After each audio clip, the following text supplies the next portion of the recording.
Good morning, everyone. I'm Riley King, and welcome to this news report right here on the Riley King Network. Let's begin.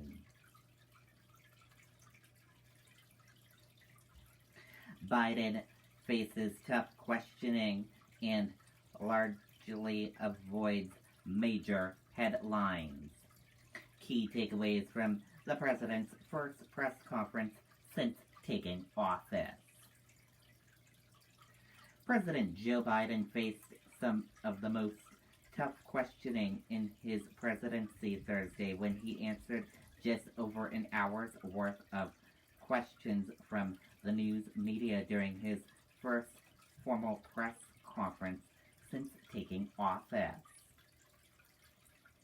The news conference allowed reporters to break out of the hefty exchanges they typically have with the president to ask follow-up questions and push Biden as he gave lengthy answers on topics ranging from the influx at the southern border to North Korea and the filibusters. The lack of a major headline other than him announcing at the start that he was doubling his goal for how many COVID-19 vaccine doses would be administered in his first 100 days in office was in a way a major departure from his former predecessor, President Donald Trump.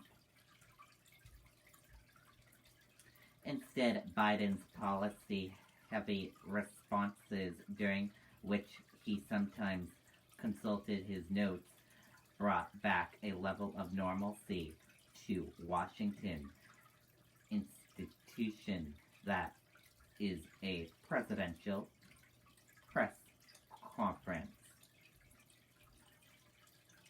Biden has internationally taken a dramatic different approach to presidential communication than Trump, typically interacting with reporters in short exchanges, guaranteeing relevantly few interviews, and eschewing Twitter. While Trump called journalists the enemy of people, Biden largely avoided contradictions, exchange, or personal attacks. He said he thought Biden advisors would be relevantly pleased that the president did not take any comments they would have to clean up after the fact. It took Biden over 2 months to convene a press conference, much longer than any of his recent predecessors, delaying the tough exchanges that can come in such a setting. Holding one allows a president to reveal a lot of pent-up pressure to address a slew of questions that reporters have not had the chance to ask him directly. In Biden's case, he had not discussed at length his headline of the influx of migrants on the southern border, aside from limited instance like a sit-down interview with ABC News last week. During his news conference, he told ABC News chief White House correspondent Cecilia Vega that the conditions in packed federal facilities holding unaccompanied minors were totally unacceptable in a slight more tasty exchange, and later implied officials could be removed from their positions if the situation did not get a whole hell a lot better real quick. Biden said North Korea had violated a United Nations prohibition by testing 2 ballistic missiles Thursday, and he suggested he would be willing to shift his on the filibuster. He opposed to doing away with the rule, which required 60 votes instead of 50 to proceed in the Senate if he said there's complete lockdown and chaos as the consequence of the filibuster.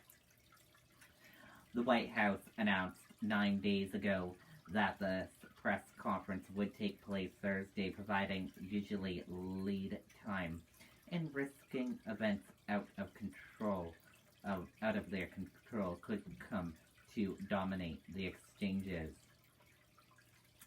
In fact, there were two major mass shootings in Atlanta and Boulder, Colorado. North Korea fired off ballistic missiles, and border facilities continue to become overwhelmed with unoccupied children.